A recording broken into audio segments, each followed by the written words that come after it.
recently we've been talking about credit card debt, but there is something that can impact our credit score even more than credit card utilization, and that is delinquencies.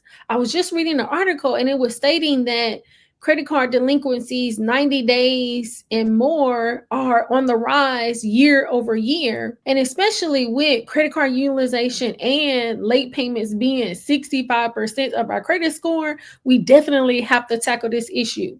So in this video, I want to talk about 3 tips on how we can make sure that we are decreasing delinquencies. Let's get into it. Now, while I think that the quickest way for us to increase our credit score fast is by tackling our credit utilization, if we want to tank our credit score fast, we have to make sure that we're not having any late payments or delinquencies on our credit report. So before I get into the 3 tips on how to decrease us getting delinquencies on our credit reports, I want to talk about what's the difference between late payments and delinquencies. So first, when we are taking a look at late payments is not making the payment on the due date. So when we take a look at our credit card statement and we have our due date, and so let's say our due date is on the 15th of April, and if we don't make that payment on the 15th, then it is considered late. But see, what happens is if the late payment is less than 30 days, now this is the trick, it will not be reported to the credit bureau. And so this is why we have to make sure that we know when our due date is, because as long as it's not reported to the credit bureau, then it will not be considered delinquency.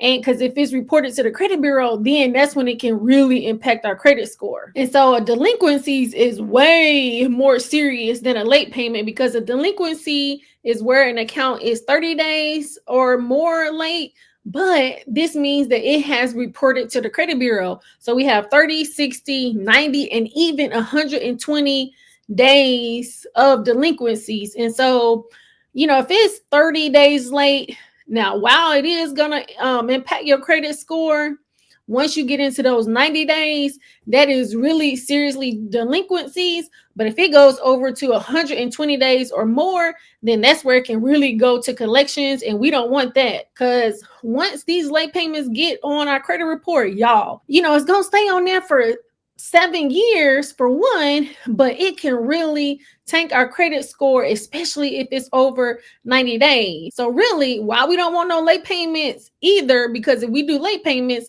then the credit union or the bank, they could charge us that $35 or $45 depending on the bank or the credit union. And we don't want those, but we really don't want it to be reported to the credit bureau as late, because then we're going to have to pay that $35, $45. Plus, it's going to tank our credit score. So we just want to make sure that if it's late, that we just pay it before the 30 days. And then that way it's not reported. Now, the first tip that I'm going to say for making sure that we are not making late payments is automatic payments. And I'm going to give a shout out to Key, because Key talks about this. Now, this is one that I haven't done, but I have considered doing it. I had even went over to my Navy Federal and just took a look to see, well, how can I do it? And they really make it very plain for you to be able to do it. So when we are setting up the automatic payments, at least what we can do is set it to where it is making the minimum payment. That way that it's at least it's not late. And what you can do is, so I know like for Navy Federal, you can actually log into the portal, and then you can go in and set your payment date for when you want to. So do you want to set it when you get paid, or when you know some money is coming in? Or you can even call your bank or credit union to set it up, when you want to. Because when I went on to American Express, I didn't see where you can set it up online. So I would say that you probably would have to call them to do that. And y'all already know I was going to say budgeting. And so I think that budgeting is very important, because budgeting is going to be a way for us to track our expenses, but also it's going to be a way for us to track our due dates. And if we're able to track our due dates, then we will be able to determine, okay, let me make sure that I'm not paying this late and things like that. And so what I do also is like set up days at the end of the month and the beginning of the month to be able to one reconcile the month before, but then also make sure that your due dates haven't changed, and then you can make sure that you're just organized. Because I think in this whole thing is if we're organized with our finances, then it can help us to not, have late payments and things like that.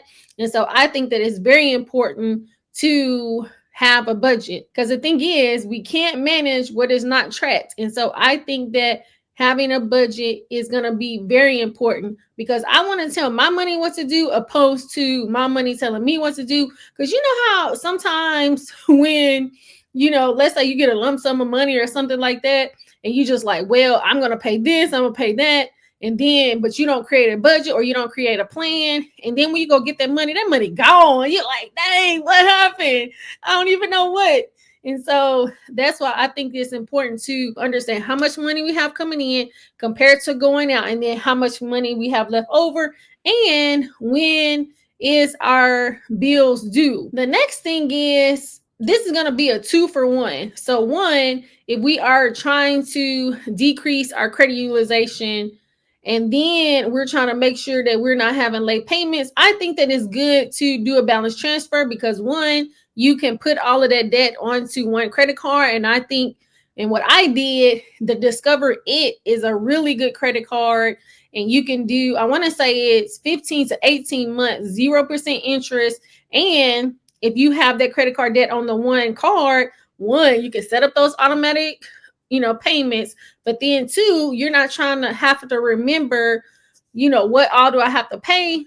I can just have this one payment. But then even for our other bills, because you can have, late payments and delinquencies on those other accounts, but you'll have to make sure to check your credit report to see what accounts report to the credit bureau and what accounts don't report to the credit bureau. But still, you want to make sure that you're paying all of your bills on time, especially our four walls. So we want to make sure our rent or mortgage, our lights, water, we want to make sure that all that is covered, so that, we're not getting put out or our lights are not getting shut off. So I think that's where it goes back to creating a budget so that we can just keep track of everything. But doing a balance transfer can help to where, okay, how can I get things back on track to where I can pay down the debt, but then also you can just have the one payment.